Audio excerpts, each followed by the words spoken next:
자, 심장의 실제 모습이에요. 실제 모습. 쌤이 아까 그림하고 조금 다를 거야. 어느 부분이 다른지만 좀 체크해봐봐. 자, 여기 잘 보면 우심방 보이죠? 우심방 여기 있고요. 우심실은 좌심방은 여기 있습니다. 그죠? 위쪽에 있는 건 맞죠? 그리고 밑으로 내려오는 거 판막. 내려올 수는 있지만 거꾸로 올라가려고 하면 툭 닫히는 구조물 보이죠? 판막도 보이죠? 여기도 내려올 수는 있지만 올라가려면 닫히는 이 구조물이 판막이에요. 자, 그럼 우심실이 여기 있고 좌심실이 여기 있는 것도 보이죠? 근데 쌤이 아까 여기다가 구멍을 뚫어갖고 온몸으로 보내고 여기다가 구멍을 뚫어가지고 폐로 보냈잖아. 근데 실제로는 이게 어디로 나 있냐? 잘 봐. 좌심실이 쫙 수축하면은 여기를 따라서 이렇게 나가는 거 보이나요? 이렇게 나갑니다. 이렇게 나가서 온몸으로 뻗어져 있는 모습이에요. 피가 위로 쭉 뿜어서 나가서 온몸으로 쫙 뿌려지는 이런 느낌이라는 거지. 이렇게 그리면 너무 복잡하니까 쌤이 아까 간단하게 그린 건데 실제로는 이렇게 쫙 뿌려서 온몸으로 쭉 나갑니다. 우심실도 마찬가지야. 일로 뿌려주는 게 아니라 일로 쫙 뿌려서 폐로 보내주는 거야. 지금 아까 이렇게 폐로 가는 것처럼 그렸잖아. 실제로는 이렇게 해서 폐로 이렇게 보내주는 모습을 생각해주면 됩니다. 하지만 가는 원리나 이런 건 똑같아요. 방향만 조금 실제로는 다르다는 정도로 기억하면 될 것 같습니다. 두 번째 포인트는 뭐냐면 심방은 피를 심실로만 내려주면 되죠. 심방은 심실로만 피를 내려주면 되니까 그다지 힘이 셀 필요가 없어. 어차피 중력도 아래로 당겨주잖아. 그냥 문만 툭 열면은 주르륵 내려갈 거 아니에요? 그래서 요 심방의 요 심방의 요 근육 구조가 되게 얇아요. 심실은 봐봐. 이만해. 두껍죠? 엄청 두껍죠? 이 두꺼운 이유. 심실은 두껍지만 심방은 띠따 얇은 이유가 바로 심방은 그냥 심실로만 피를 쭉 내려주면 돼. 하지만 심실은 얘는 온몸으로 쫙 짜줘야 되고 얘는 폐로 쫙 짜줘야 될 거 아니야? 그래서 얘는 혈관벽 근육 구조가 굉장히 더 발달되어 있는 모습을 하고 있습니다.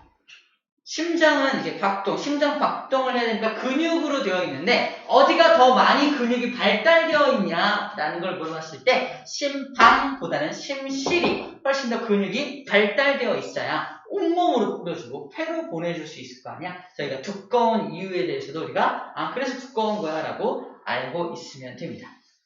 그 다음에 심실은 폐로 보내주는데 우심실은 폐로 보내주는데 좌심실은 온몸으로 보내잖아. 온몸으로 보내는 게 훨씬 더 강한 힘이 필요하기 때문에 이 우심실보다는 좌심실이 훨씬 조금 더 두꺼운 것을 볼 수도 있습니다. 보이나요?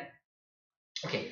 그 정도 해주면 될 것 같고요. 자, 아까 여기 1번 혈관, 쌤이 아까 1번이라고 썼던 혈관이 바로 요 혈관입니다. 1번. 요. 심장에서 나가니까 동맥인데 온몸으로 가니까 대동맥이다 했던 게 바로 1번 혈관인 거고요. 아까 얘한테 2번 혈관 이해줬죠? 그죠? 아니다. 들어오는 거죠? 들어오는 게 2번이었나? 들어오는 거. 자, 돌아서 심장으로 들어오는 거. 이게 2번이었죠? 심장 들어오는 거. 들어오니까 정맥인데 온몸을 돌고 들어오니까 대정맥이다. 라고 했던 거고요. 3번. 폐로 보내주는 혈관이 3번이었죠? 3번이었죠? 여기죠? 여기 3번이죠? 여기 3번 혈관 이거 폐로 보내주는 거. 나가니까 동맥인데 폐로 보내니까 폐동맥이라고 했고요. 폐를 돌아서 들어오는 혈관. 이게 4번 혈관이었어요. 들어오는 거니까 정맥인데 폐로부터 들어오니까 폐정맥이라고 했던 겁니다. 자, 됐죠? 자, 이거 구조에 대해서 다시 한번 이게 이제 주먹만한 구조에 이렇게 복잡하게 들어있습니다. 의학 드라마 같은 거 보면은 요 판막이 고장나서 굉장히 심장이 아픈, 몸 전체가 아픈 아이들이 많이 나와요. 심장 기형, 판막 무슨 증 해갖고 문제 있는 아이들이 있는데 우리는 건강한 것만으로도 되게 감사하며 살아야 됩니다. 자, 다음 그림 볼게요. 심장 박동 그림인데, 심장 박동. 아까 했던 내용이야. 처음에는 심방과 심실이 모두 이완합니다. 1번 단계입니다. 심방과 심실이 모두 이완해서 혈액이 심방으로 들어오고 있는 모습이에요. 심방으로 혈액이 들어오는 모습이야. 자, 그리고 이완한다는 건 퍼지는 게 커지는 걸 말해요. 이완 커지는 거. 혈액이 들어오고 심방이 수축해서 심실로 피를 내려보내겠죠. 2단계. 심방이 수축해서 심실로 피를 내려보내고 있는 그림입니다. 자, 마지막 단계는 뭐겠어? 심실이 수축을 해가지고 온 몸으로 쫙, 폐로 쫙 뿌려주는 그림이고요. 여기서 피가 뿌려질 때 여기 심방으로 거꾸로 올라가니 안 올라가니? 안 올라가죠? 이게 막혀있는 거 보여요? 현막으로 딱 막아놓은 거? 막아놓은 거 보여요? 여기 막혀있는 부분 막혀있어서 심방으로 역류하진 않습니다. 심방으로 피가 역류하지는 않고 있는 그림을 보여주고 있어요. 그러면서 두근두근 이제 심장 박동 어떤 소리가 들리게 되는 겁니다. 세 번째 그림, 바로 혈관의 구조와 기능입니다. 자, 이게 동맥이에요. 동맥. 여기는 심장으로부터 이렇게 나온 혈관이 있어. 나와가지고 빨간색 피, 동맥혈이 흐르고 있는 모습이야. 동맥이니까, 봐봐. 이 동맥의 특징은 혈관 벽이 엄청 두꺼워요. 정맥은 어때요? 쟤보다 조금 얇죠? 보이나요? 얇죠? 동맥이 두꺼워야 하는 이유가 뭘까? 심장에서 어마어마한 압력으로 쫙 짜줄 때 이게 얇으면 어때요? 터져버릴 수도 있어요. 동맥이 터지면 우리 안녕. 감사했어요. 동맥이 터지면 안 됩니다. 동맥이 굉장히 튼튼해가지고 저 강한 압력을 이겨내야 돼. 심장에서 빡! 피를 보내줄 때, 그 강하게 피를 뿌려줄 때 그걸 이제 버텨줘야 되겠죠? 이 혈관이 버텨줘야 되기 때문에 굉장히 강력한 두꺼운 혈관벽으로 되어 있고요. 신축성도 좋아서 이렇게 고무줄처럼 늘어났다가 이렇게 하기도 합니다. 그래야지 강한 압력을 버틸 수 있습니다. 근데 만약에 이 동맥이 딱딱해져 있으면, 아무리 두꺼워도 딱딱해져 있으면 터질 수 있습니다. 신축성이 떨어집니다.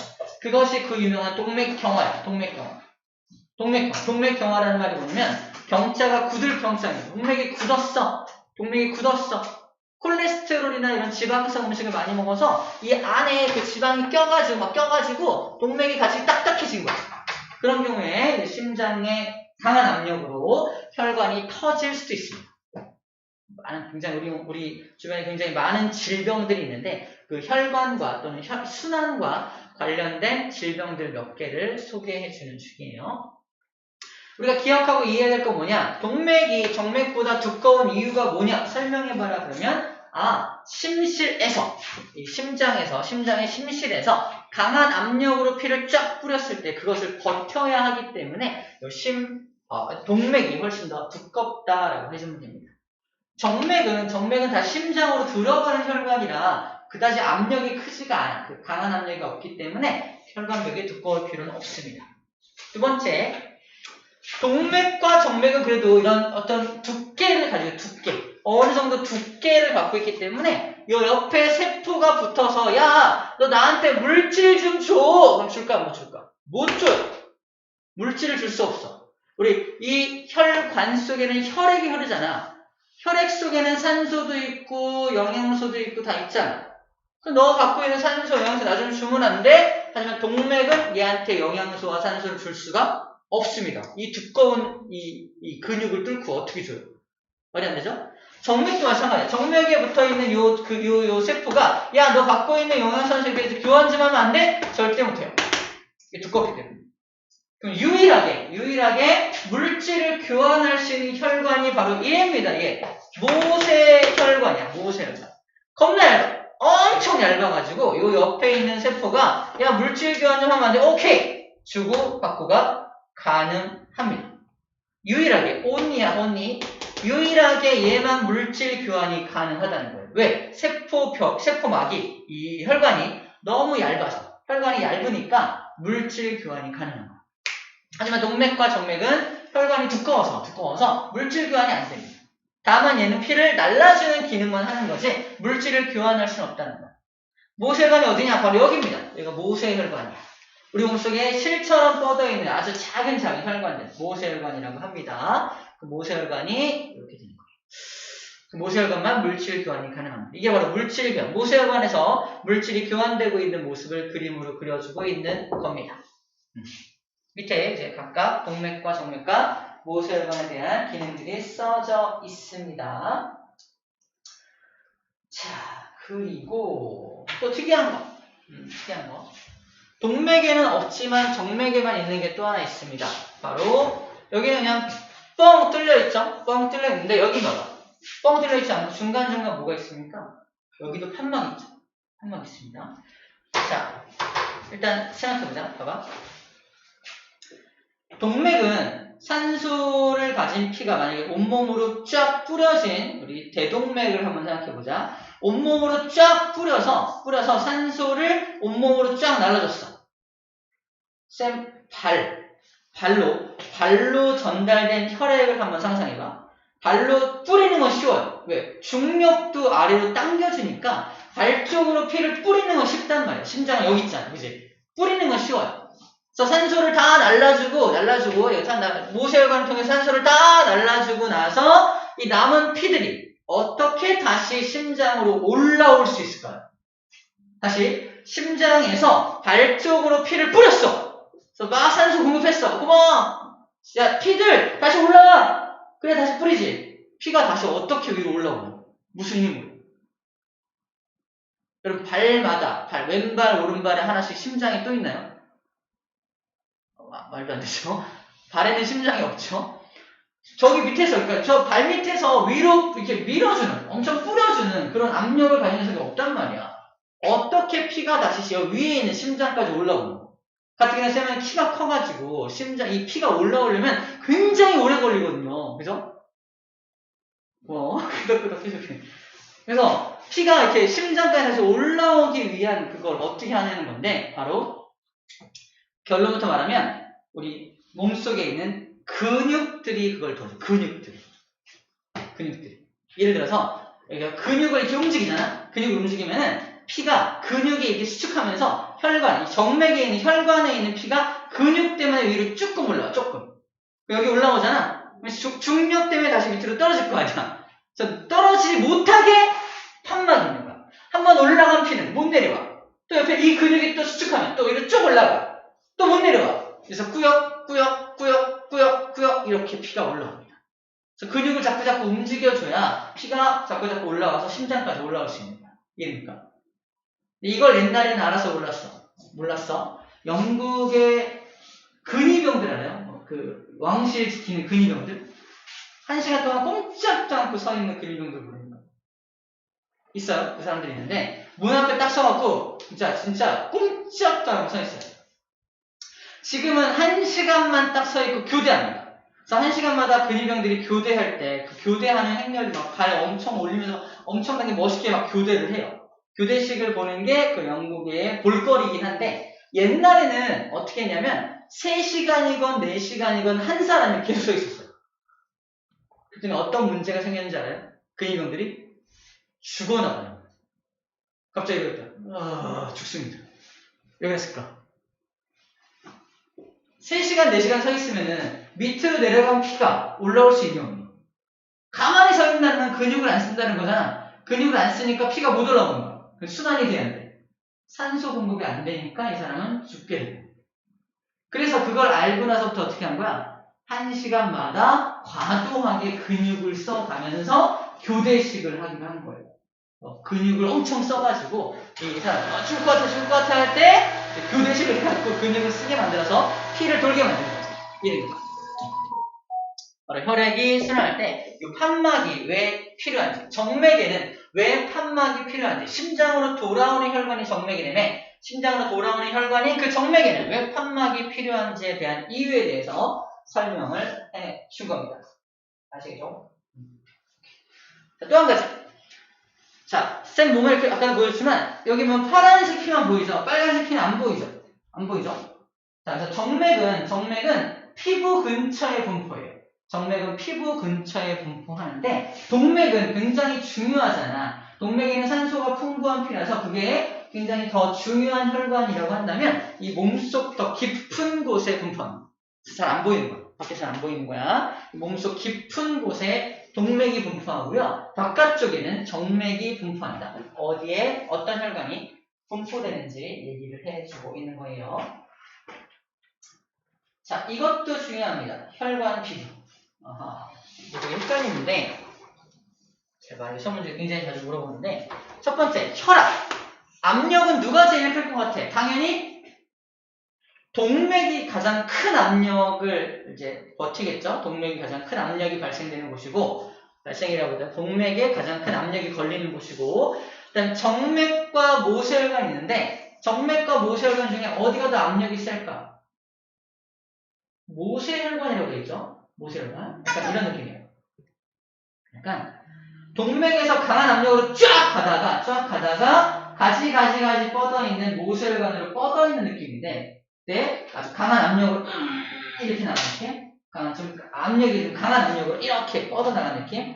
두 번째는 우리 호수에 물이 쫄쫄쫄 나오고 있는데, 호수 앞을 쫙 막으면 어떻게 돼요? 물이 씩 나오죠. 그래서 이렇게 큰 동맥을 통해서 피가 가다가 모세혈관으로 쫙 갈라지는 그림을 호수 앞을 이렇게 눌러가지고 혈관 앞쪽을 좀 이렇게 좁게 만들면 강하게 쫙 나가잖아. 그런 것처럼 모세혈관도 압력이 좀 세겠구나라는 그런 이미지로 기억하면 될 것 같습니다. 마지막이 정맥. 정맥은 가장 압력이 작아요.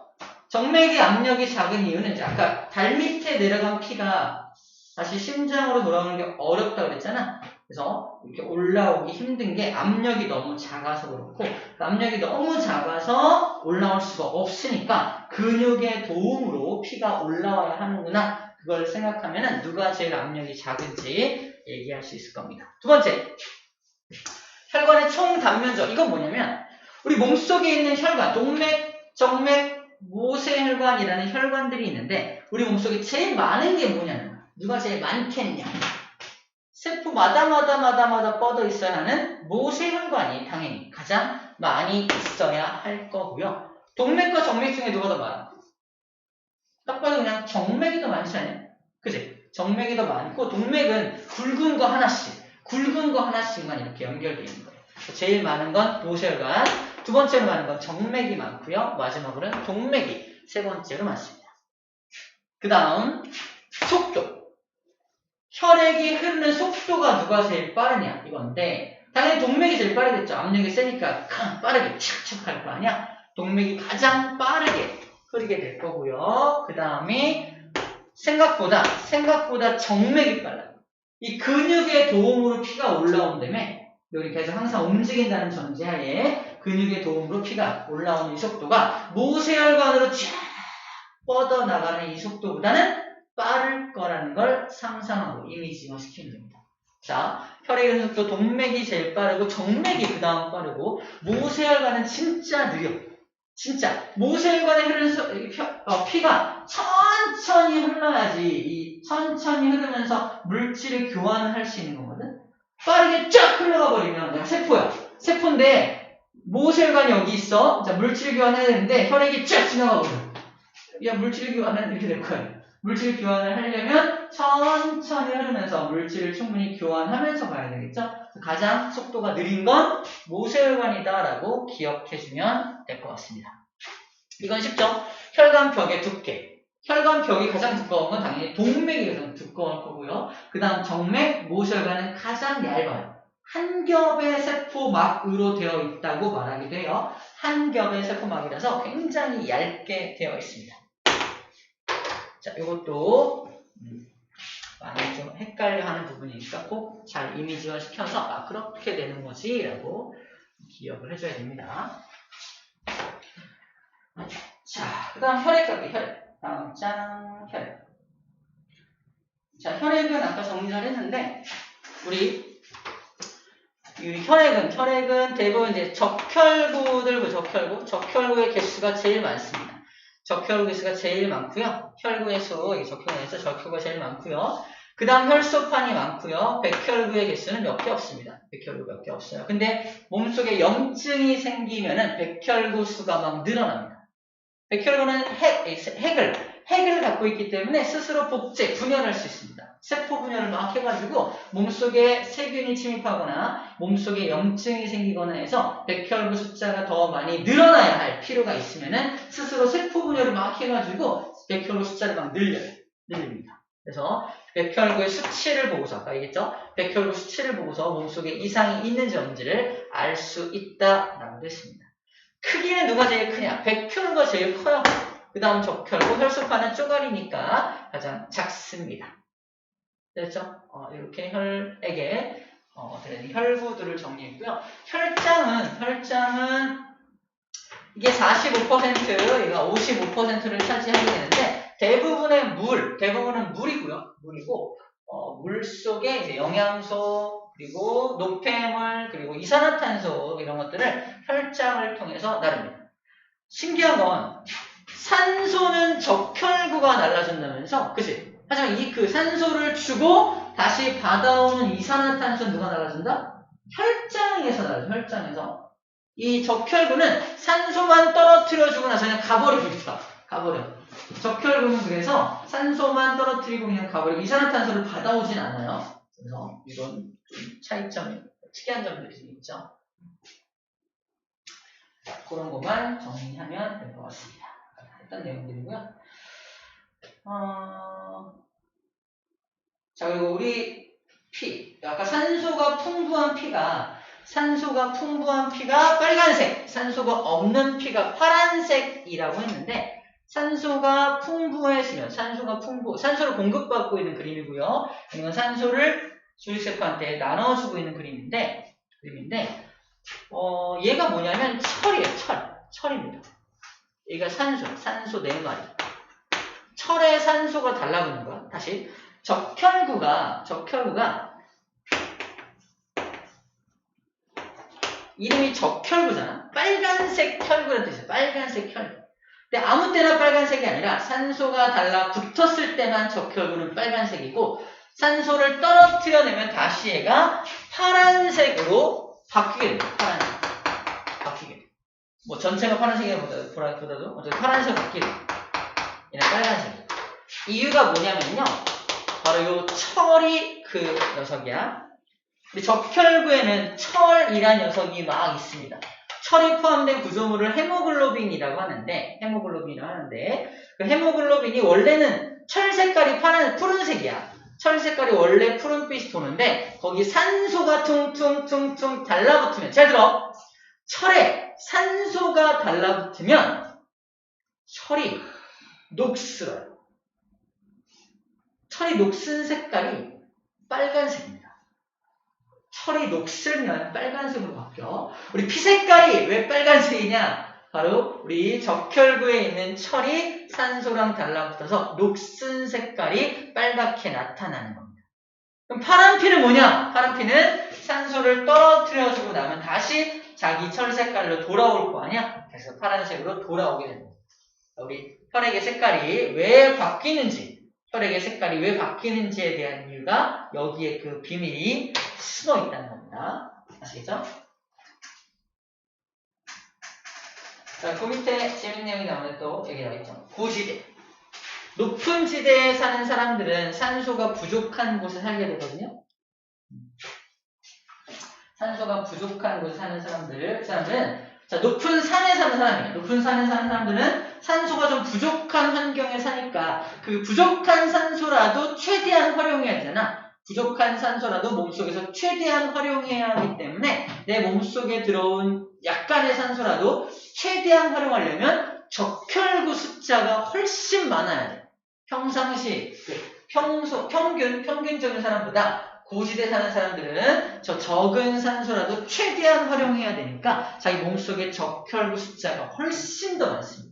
적혈구 숫자가 훨씬 더 많아지게끔 적응하는 것들을 얘기하고 있어요. 사람 몸도 그 환경에 맞춰서 적응하게 되는 예를 보여주고 있는 겁니다. 자, 다 했습니다. 마지막 요 내용만 정리할게요. 아까 쌤이 그렸던 그림을 똑같이 그렸죠? 똑같이 그렸죠. 자, 나름 그게는 좀 더 현실성 있게 일로 빠지지 않고 이렇게 빠지는 걸로, 얘도 여기서 폐로 갈 때 이렇게 폐로 가는 걸로 그려놔 주었습니다. 약간 심장의 모습과 약간 더 비슷하죠? 이렇게 하면 좀 헷갈릴까봐 쌤이 이렇게 빼준 거야. 처음에 이해할 때는. 근데 그걸 이해하고 나서 이 그림을 보면은 이해가 좀 더 잘 되죠.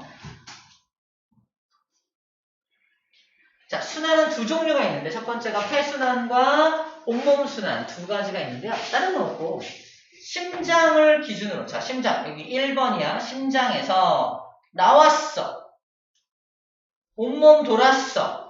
다시 심장으로 돌아왔어. 1-1로 시작해서 1-로 끝났죠. 심장에서 나가서 심장으로 끝났죠. 바로 요 순환.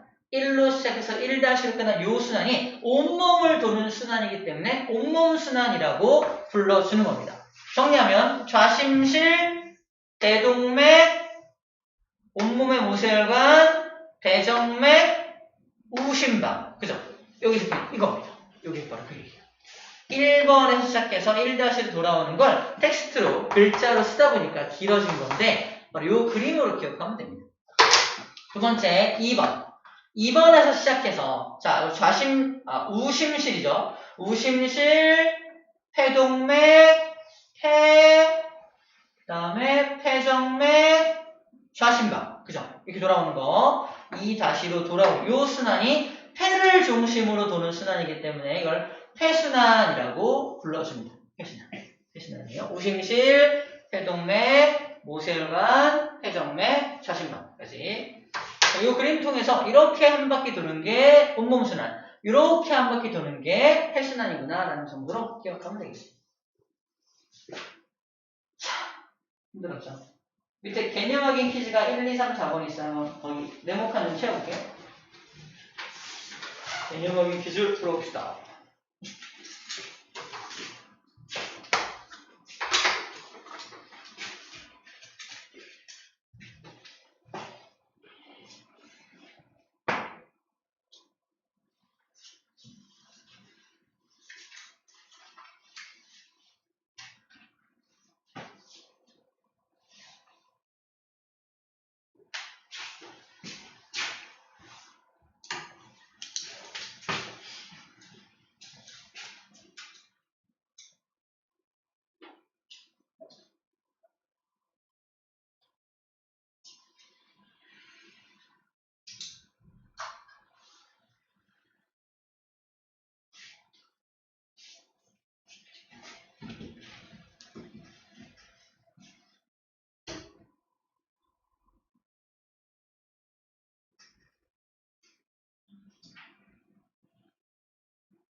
답을 맞춰볼까요? 알죠? 1번. 심장은 혈액이 들어오는 심방. 혈액이 들어오는 곳은 심방이죠. 혈액을 내보내는 곳은 심실이죠. 그래서 심방과 심실로 이루어져 있으며 이것이 있어서 혈액이 역류하는 걸 막아줍니다. 판막이죠. 판막이라는 것이 있어서 혈액이 거꾸로 흐르는 것을 역류한다고 표현합니다. 역류하는 것을 막아줍니다. 2번. 심장에서 나온 혈액이 흐른 혈관의 이름이죠. 심장에서 나온 혈액은 동맥이라는 혈관을 흐르죠. 동맥이고 이것과 이것 사이에 물질 교환이 일어나는 혈관은 모세혈관이죠. 모세혈관과 조직세포 사이에서 물질 교환이 일어난다. 2번 다 동맥 모세혈관입니다. 3번. 혈구 중에서 산소를 운반하는 것은 적혈구죠. 적혈구이고 식균작용, 우리 균을 잡아먹는 식균작용이죠. 식균작용하는 것은 백혈구입니다. 백혈구. 4번. 혈액순환은 폐에서 이산화탄소를 내보내고 산소를 얻는 순환. 자, 그 순환 중에서 폐에서 산소를 내보내고요. 그 다음에 산소는 내보내고 이산화탄소는 내보내고 산소를 얻는 순환은 요순환, 폐를 중심으로 하는 순환, 폐순환이고요. 조직세포에서 산소와 영양소를 공급하고 이산화탄소 노폐물 다시 받아오는 순환은 온몸 순환이 되겠습니다. 위에 폐순환, 아래는 온몸 순환이에요. 자, 넘기면 거기 핵심 자료 1, 2, 3, 4번이 있는데, 자, 남은 시간 한 8분 정도 있거든요. 거기 문제를 조금 풀어볼게요.